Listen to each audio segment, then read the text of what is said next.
Hey everyone, my name is Xavier Harding, and I'm on the marketing team over at Mozilla Foundation. And where we spotlight important issues in tech, whether that be how AI can be biased, ways tech companies are cataloging and misusing your information and personal data, and technology's just general effect on society. Today, we're talking about elections. 2024 is a huge election year across the world in places like the US, EU, Panama, Brazil, South Africa, India, so many places around the world. At the same time, misinformation and misleading news posts feel more prevalent than ever, or if not more prevalent, at the very least, they appear in ways that we're not used to them appearing. Deepfakes are an example of that, not just video deepfakes, but even audio deepfakes, fake photos, etc. And they're becoming easier to create. Essentially, anyone can make anyone else say something or look like they're doing something. And that's kind of a big problem. So already you can see how that would be not great for an election. That's what we're going to focus on today. Joining me today are two people. Tarcizio Silva is a Mozilla Fellow based in Brazil studying AI policy and structural racism reinforced by AI systems. And Ben Colman, the CEO of Reality Defender, the service that helps its users and clients spot deepfakes and other products that are using generative AI. Thank you both for joining me today. How are you guys doing? Hi Great to be everyone. here. Hi Xavier. Hi Hey. Ben. Nice to meet you. And it's a pleasure to be here to talk with the Mozilla community. Yeah, no, I'm glad to have you both. And thank you, Ben, for joining me as well. Thank you. Really excited to speak about this very important topic. Yeah. Okay, so maybe we can start off with deepfakes. What exactly is a deepfake and how are they made? Maybe we can pass to Tarcísio and also have Ben answer after. Oh, sure. Yeah, this is a very interesting question because there are some different concepts of what is a deepfake, but usually deepfakes are videos or audio of a person or a group of person manipulated to simulate another person, usually replacing someone with the face, gestures, clothing, and voice from someone else, usually someone famous, like a politician or a movie star. And they are more and more common and accessible nowadays, easier to be made and get more and more believable. So this is, one of the main concepts. Got it. And then so Ben, why should we worry about deepfakes? Yeah, I think that taking a step back, the challenge is that in previous threat environments, you needed to be a computer science expert, or at least have a background in computer science to do something nefarious, to create a computer virus, to create ransomware. But in a world of deepfakes and generative media, there's over 100,000 tools available online with just a Google search, where anybody can create either really entertaining video or audio, maybe me as my favorite celebrity, or something incredibly dangerous, whether it's non-permissioned AI-generated pornography, or a audio clip of our president telling us not to vote, or doctors telling us not to get vaccinated. And so the fact that these kind of tools, which majority of the use cases are great, in the minority, there's incredibly large risks because anyone can do bad things with just a few mouse clicks. Yeah. Actually, I think I want to take a little second in the beginning to kind of have you both brag about the work that you do. Tarcísio, tell us what you do at Mozilla. Sure, I've been working around AI regulation from an anti-racist point of view, or in other words, trying to think how trustworthy AI can include considerations about racial justice. So we've been doing some outputs around policy recommendations, and deepfake sometimes is very connected with this issue because there are some specific groups that are more targets, not only with deepfake, but also with disinformation overall. Yeah. And then Ben, tell us about Reality Defender. I've actually interviewed you guys in the past, and you guys, what you do is really cool. And you also use Mozilla products to do it. So first off, we're super fans of all things Mozilla, really, way before this company as well. So thank you guys for all the great work you guys are doing. At Reality Defender, we are one of the leading platforms for deepfake detection across real-time audio, video, images, and text. And for the cybersecurity super fans in the audience, yesterday we actually won the RSA Innovation Sandbox. So if anyone's in San Francisco, we'll be at RSA all week. Congrats. I had not heard about that, but that's really cool. So going back to deepfakes, it feels like this problem over the past few years has gotten more and more prevalent. We've seen Joe Biden saying things that he didn't say. We're seeing Trump saying things that he didn't say. Does it feel like this problem is getting worse and more prevalent, or is this a problem we've always kind of had? Maybe Ben, you can speak to that. So, we started our company in 2021. We definitely certainly had the right idea, but our timing was wrong. We were a bit too early. We thought that deepfakes were going to be a big problem in the last presidential election, and they weren't. And they weren't because the computational power wasn't strong enough yet. But now, cloud compute is available to anybody. But even without knowing how to use cloud compute, the tools are available, on our phones in the App Store. They're available on the internet. You could fake someone's voice with one of 10,000 different free or low cost tools in just seconds. So, I'd argue that this threat is growing dramatically. I'd argue that it's almost too late for regulations because we still don't have any. And to the average people, it's kind of like ChatGPT. Until you actually use it, you don't realize how massive it is. And in this case, it's a massive problem for countries and companies and all consumers because you can't believe what you see. How can you believe anything or anybody? How can you believe that this stream is even happening right now? Maybe we're all deep fakes. Maybe this is all AI. We're not. That's a joke. Well, I We're make very one people. comment on that is Yeah. this right now, this conversation, we're all using probably a gigabit of internet bandwidth right now. The good use of generative AI will be for each of us to be a virtual avatar. Now, the challenge of generative AI is I could be you as well. So, I want to be Yes. prefaced. There's a lot of great use cases, and there's a few that just have very disproportionately negative ramifications.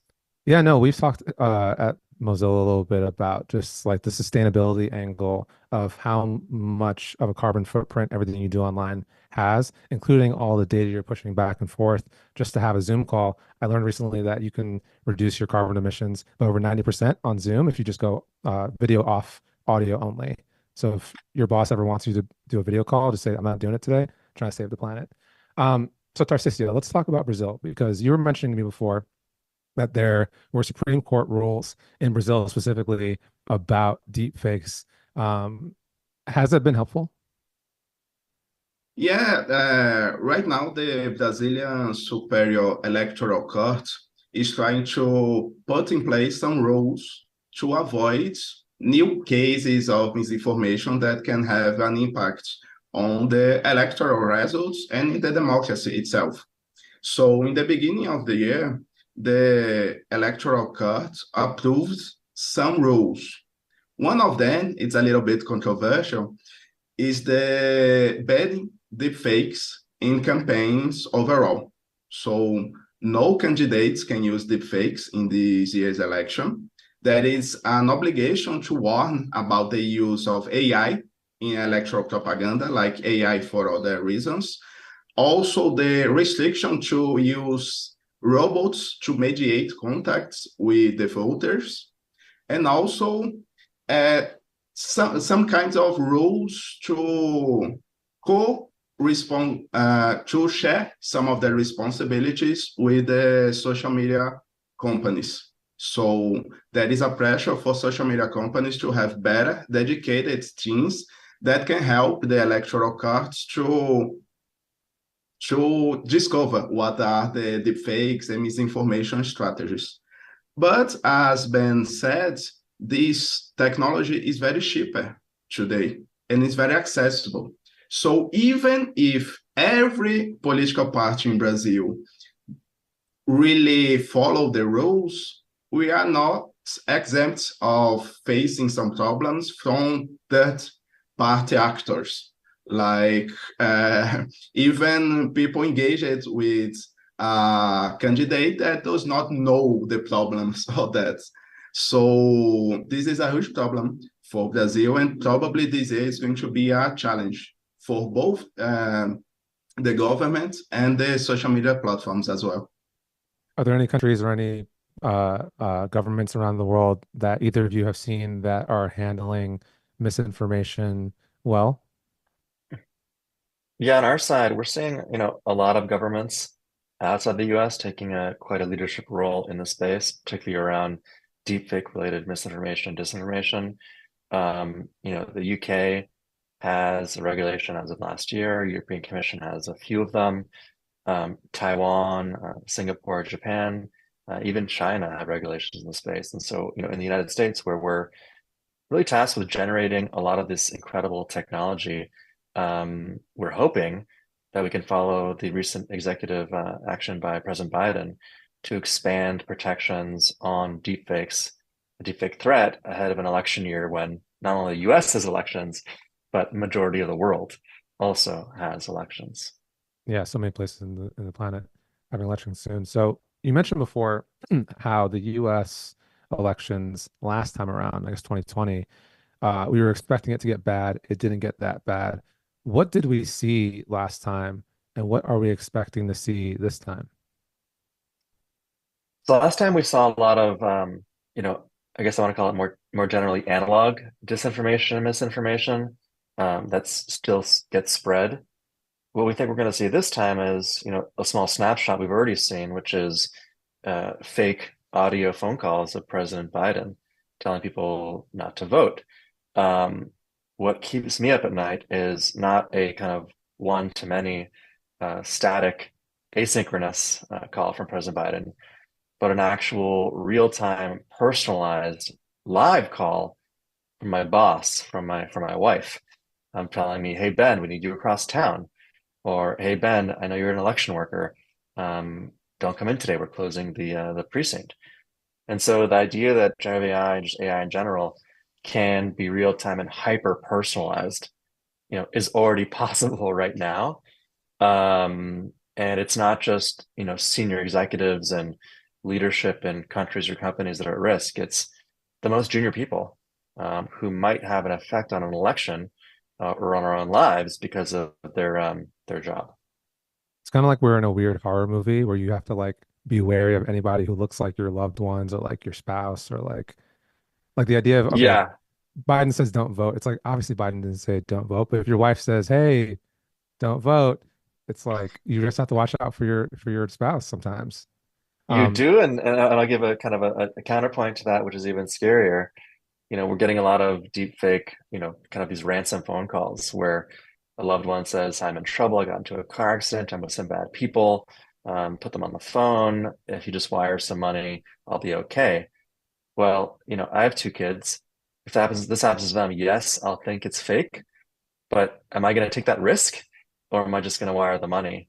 And for most people, whether they're highly educated or not, they're just not going to take that risk. And so this is a space we need regulations to, at minimum, notify us that something may be fake and let us take a second or two to kind of really analyze it. Whereas right now, whether it's on the phone, whether it's on social media, whether it's on the real media, um, kind of left to our own devices. I hate this world that we have created because like now we have to worry about this stuff. And actually, what's interesting is I actually will ask Tarcizio in a second about Brazil and what we saw before, what we saw, uh, what we expect this time. But before that, I've actually interviewed Rally Defender folks in the past, but we didn't release those interviews because they were worried if their voice got out there, anyone could deep fake their voice to make Rally Defender say anything they want. And like that's a real concern now. And that's kind of as someone who is on camera and on audio for his job, this is kind of worrying. But so Tarcisio, let's talk about Brazil. What did we see last election, and what sorts of things do we expect to see this election when it comes to deepfakes and misinformation? Yeah, there is a huge probability that we are going to see a lot of different kinds of disinformation, including deepfake. As in some sense inspired by what happened in USA in the 6th of January, we had a coup attempt in Brazil. And one of the main points that motivated people to try to invade the Congress and the presidential buildings was untrust of those people in the electoral process. Before the last elections, the last presidential elections in 2022 September, a video circulated social media and WhatsApp simulating the main TV news show called Jornal Nacional or National Journal. And in this video, the main TV anchors, news anchors from Brazil, were saying through deepfake that Bolsonaro was leading the polls. And it was the opposite of what was happening. And this really was connected with some misinformation and conspiracy theories around the safety of our voting machines. Because in Brazil uses electronic voting machines for like 20 years or more, if I'm not mistaken, and they are very safe and they are audited by a lot of parties, but some groups are trying to discredit the electoral voting machines. And this deepfake, we don't know who was responsible, got to be produced specifically to discredit the voting machines. And this is very problematic because it can erode all the democratic points that we believe. So the horror movie expands. So not only do you have to look out from your own president saying, "Hey, don't vote," and then you have to look out for your spouse saying, "Xavier, don't vote." You also have to look out for the news anchors who might say, "Hey," like it seems like you just have to kind of be wary from all angles. It's unfortunate. Oh, go ahead. Yeah, this is exactly what is happening in Brazil in the sense that different kinds of disinformation and misinformation are attributed to different characters. And deepfake really helps that. Like there is a possibility that deepfake can be used to simulate public school teachers because there are a lot of theories of conspiracy related to public school teachers in Brazil. So it's something that can be broader, but mainly to political reasons. I almost want to ask what the theories are, but I don't want to accidentally spread the conspiracy theories. But maybe I do want to talk about. It seems like it's interesting hearing the tactics. So you have the tactics of Biden, fake Biden, saying don't vote. You have the tactic of the fake news anchor saying Bolsonaro got X many votes. What other tactics should people be worried about? Maybe Ben, you can talk to that. Is the question what tactics can average people do to protect themselves? No, what tactics should average people look out for? You know, in this horror Look out movie for. where your mom is not your mom, you know, what should I Yeah. expect fake mom to say? What are the tactics? Just a few months ago, I'd give you a few examples of some obvious tactics. The challenge is that even the PhDs in our team, 2/3 of our team are PhD research engineers, and even the most experienced ones can't tell the difference with their own naked eyes. And so, what do my parents stand a chance when they see something or hear something? And so I'll take a bit of a different approach. While we can impersonate your voice with less than 10 seconds of audio or your face with just a picture, we can't impersonate your intelligence. And at least right now, for the moment, while AI can sound just like you, it won't use the slang you use. And it also won't know a passphrase you know with your family. And so one thing I do with my kids is we have a passphrase. It could be something simple, like the word banana, or a favorite sports team. Hopefully not something obvious like the New York Knicks, because everyone knows we live in New York. But And it's they won not last night. just Shout out to for the New York Knicks. should have said that first. So it's not just for individuals and their families, but also for companies as well. This whole idea of having a kind of a two-factor or multi-factor experience also applies to regular communications. And I'll speak kind of personally for my company. Everybody in my company has received emails or phone calls or text messages, supposedly from me, asking them to send money, asking them to buy Apple gift cards. We had a member of our team call me from an Apple store saying, "How many gift cards do you want?" And we had to say, "Hold on, what's going on?" And so I think for those of us who work at big companies where they do kind of phishing attacks, where they send emails that look like they're from the CEO to see what people do, we need to do this in our personal lives. And we need to start kind of testing ourselves to realize that it's a don't trust and always verify. This has happened to me with a past boss at my old job, like getting emails like, "Hey, I need you to send me money right now. And it's like, and it's just, you're right. You need to have two-factor authentication for like your real world relationships now. Like you have to have a safe word. You have to be like, I don't know, this is the real you. Um, Tarcísio, I want to talk about, how this problem, if it does, affects women differently, affects people of color differently. Are there examples of that? Yeah, in Brazil, we do have some examples on that, and my research covers a little bit of that. But I can also try to connect this question with something that Ben said about double checking information.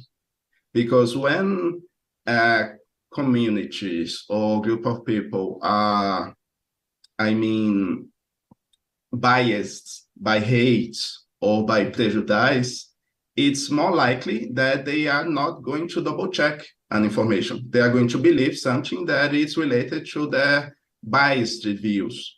So a very famous example in Brazil was the assassination of the councilwoman Marielle Franco in 2018. This councilwoman from Rio de Janeiro was investigating the relationship between militia and some people in the government. And she was fighting for the rights of people that lives in slums like favelas, and she was killed.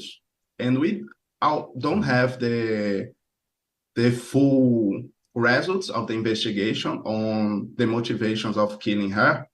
But in the same day, in the same night, I mean, she was killed, a lot of fake media was circulated in social media, like photographs that supposed was about Marielle Franco being related to gangsters. And this was a lie.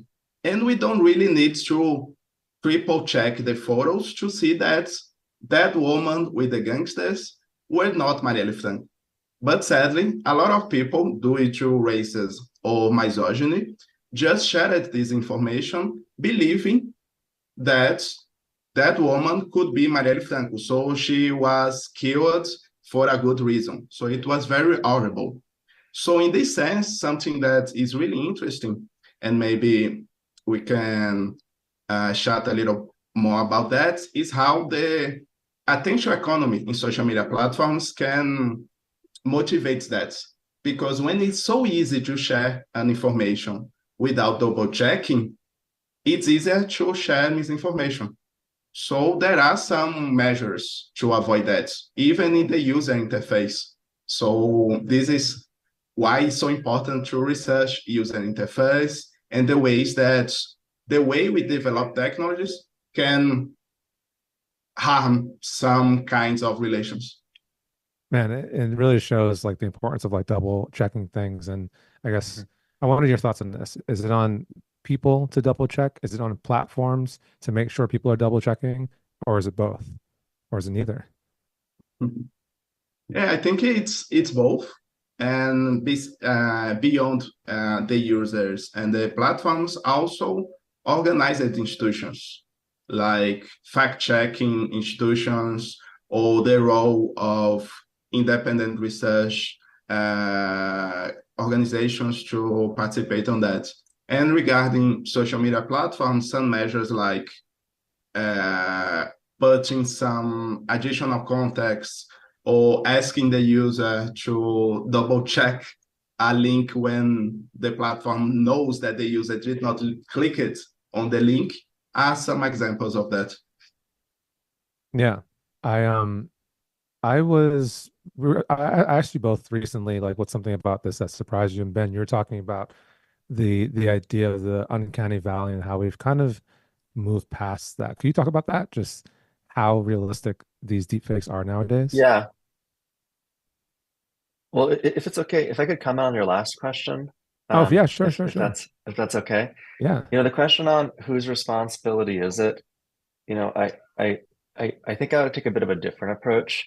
Um, Given just kind of standard operating procedure of most consumer platforms and also regulations, we don't require consumers to be experts at identifying computer viruses or ransomware. Originally you pick the files you want to scan for computer viruses. And now it just happens all the time in real time. And you only know what happens when, your Outlook or your Gmail blocks something and says, "Oh, I blocked it because it's a computer virus." My mother sends me videos of cats. Sometimes these cat videos, she's forwarded, they've been forwarded 100 times, have a virus in them, and I get blocked. I think that generative AI fraud and deepfakes specifically are just an extension of this kind of analogy of computer viruses.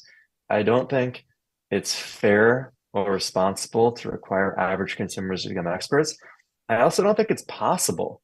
And given that we don't ask consumers to flag computer viruses in emails or read the code of programs and check out that there's some kind of advanced persistent threat, I think that the onus, similarly, for deepfakes should be on the platforms themselves.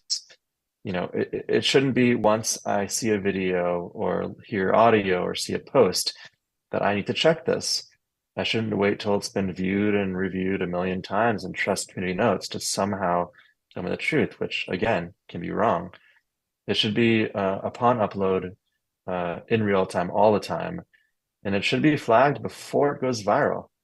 And as Scott on my team, so shout out to Scott, has said, once the toothpaste is out of the tube, you can't put it back in. And so once something's been shared and reshared a million times, it's already too late. It's going to move off platform. It'll be shared on chat, on WhatsApp, on Telegram. And so, Yeah. we've evolved on this.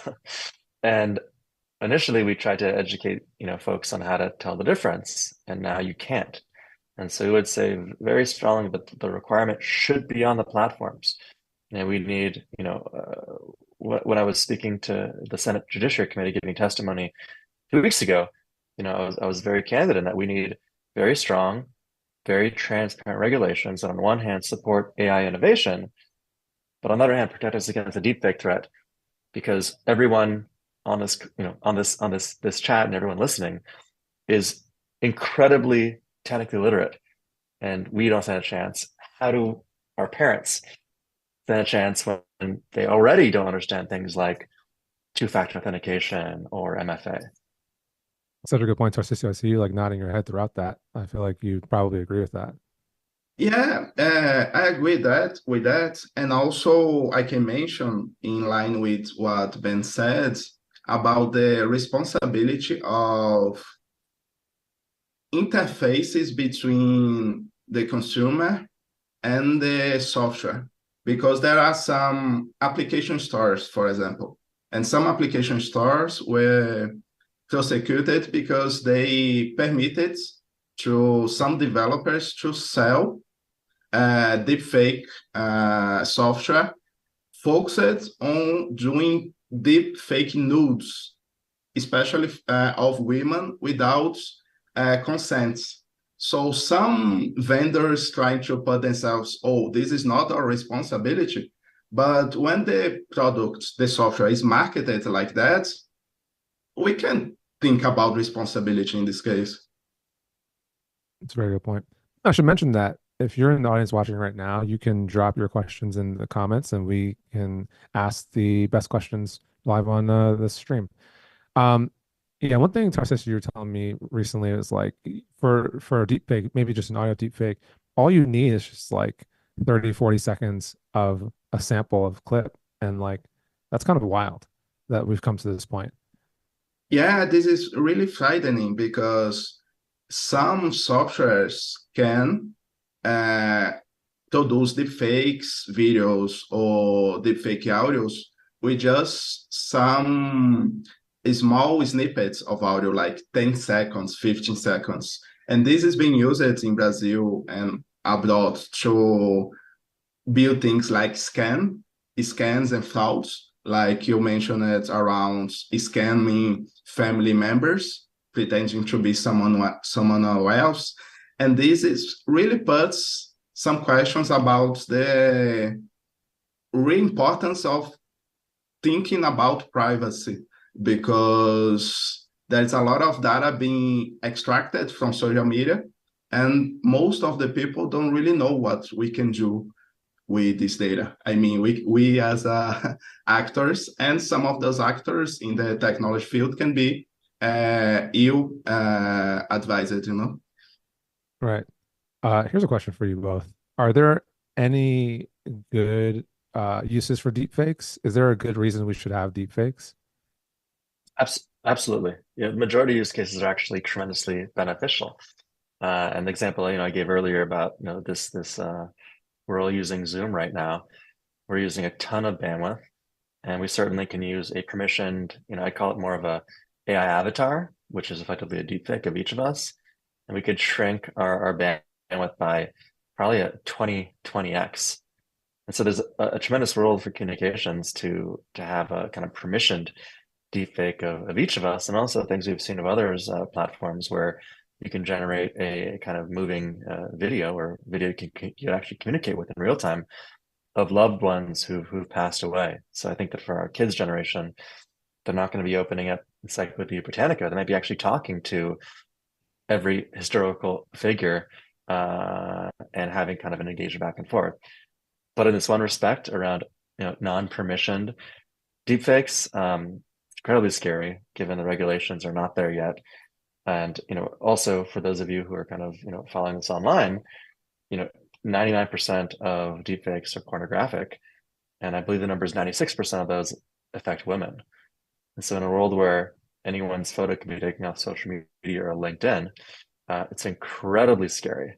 And so whether it's non-permission pornography, whether it's financial fraud, whether it's geopolitical or medical misinformation, the use cases are endless. And I think we'll reach an equilibrium here, but for right now, it's absolutely in this strange arena where the AI is moving much faster than regulations needed to protect us.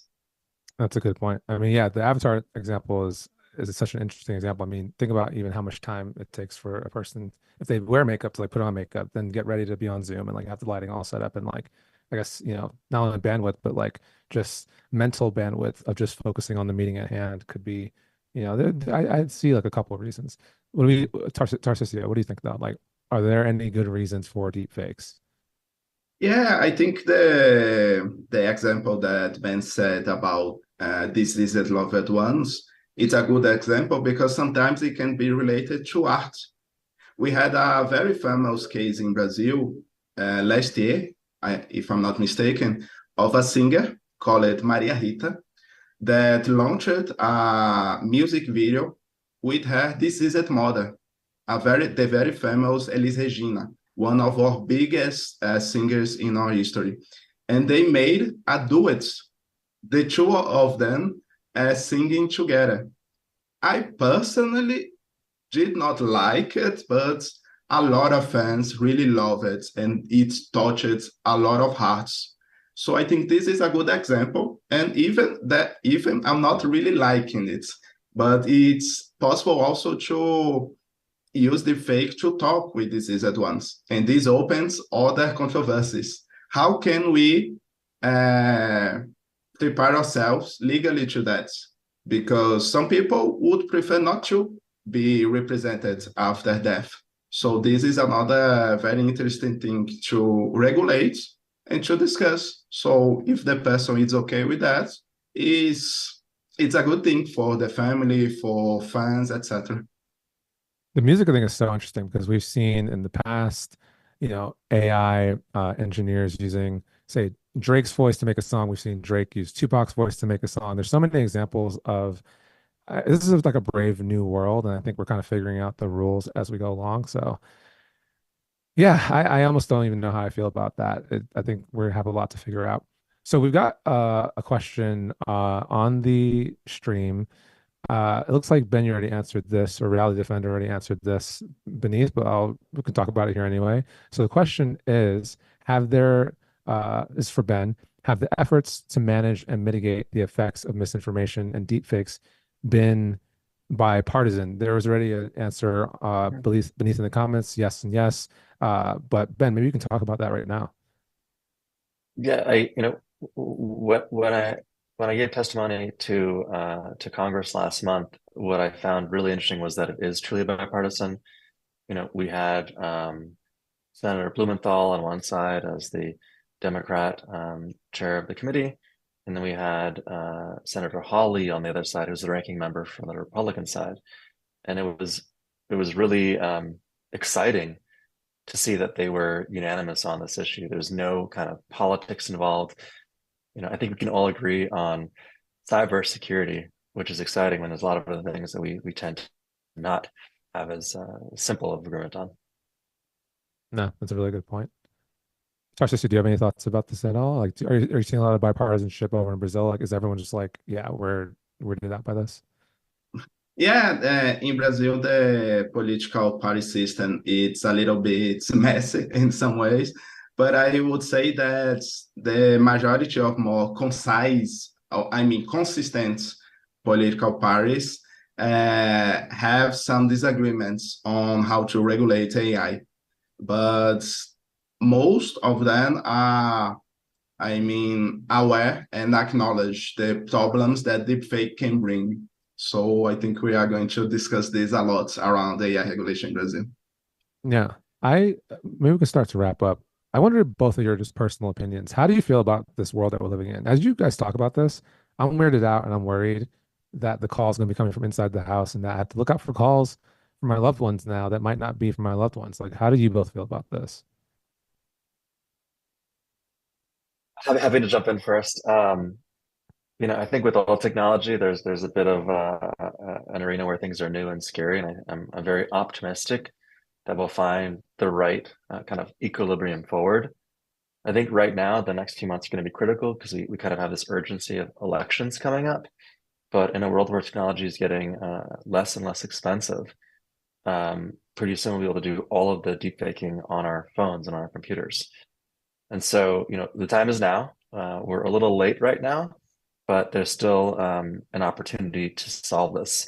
The same way we've solved other cybersecurity and societal issues, whether it's scanning for CSAM imagery of underage persons, whether it's flagging for violence or nudity, or scanning for copyright violations. It's just an extension of that. And really following the cybersecurity antivirus path. We're kind of in the early 90s. It's just that the world's moving a lot faster. We're going to follow the same trajectory, I hope. And then Tarcísio, Well, how you feel about this? well, for me, as someone from Brazil and the global majority, in the sense of not having the in my country the abundance of resources around technology, something that worries me a lot is about the sustainability of the choices we made around technology. Because a common discussion we have in Brazil is around priorities. Like there are a lot of governments deploying facial recognition in the public space, and we fight against facial recognition in the public space.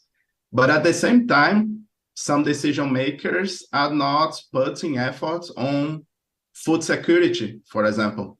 So it seems that in the future, it's not sustainable to have so many synthetic media and so much focus on producing things related to visual computing, like the fake, facial recognition, etc., while we ignore some more pressing issues related to other areas of our lives, So I'm a little bit torn up around this issue regarding that. So I'm learning a lot with the climate experts on the Mozilla community, and I think this is going to be connected with this issue in the future. Right. And I guess as a final question, maybe we can go back to talking solutions. What should people do? What should people be expected to do? And then what should companies do? And what should they be expected to do? And also even governments. Maybe we start with Ben. As I mentioned, I think the requirements on the platforms themselves to protect everybody equally, and that requires government legislators and regulators to set some guidelines and then hold industry to that. Full disclosure, I'm a Google alum, and Google's doing a number of things in the space, but I think that everybody could do more, and I don't think we should rely on any kind of content moderation or community notes to solve this issue. We've already solved it in other areas. It's just the same kind of playbook we need here, which is requiring platforms to scan media upon upload, not once it's been shared millions of times. Got it. Tarcísio, how about you?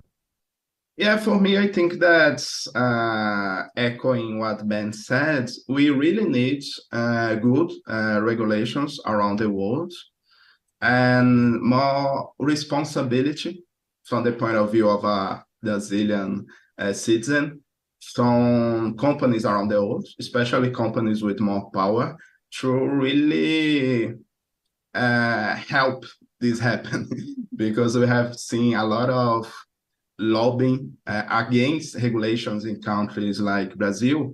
And this is not a matter of profit. This is a matter of the future itself, the future of democracy, the future of the environment. So we need to get together as governments, private sector, civil society, and academia to get to solve some challenges and dissensus.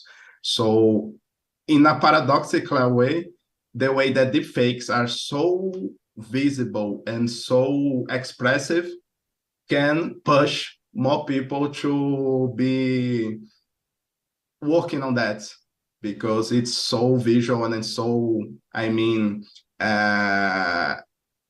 it brings a lot of eyeballs to the issue. So I think we can be optimistic. Well, that's great. I always love ending on optimism. Okay, so where can folks find the both of you?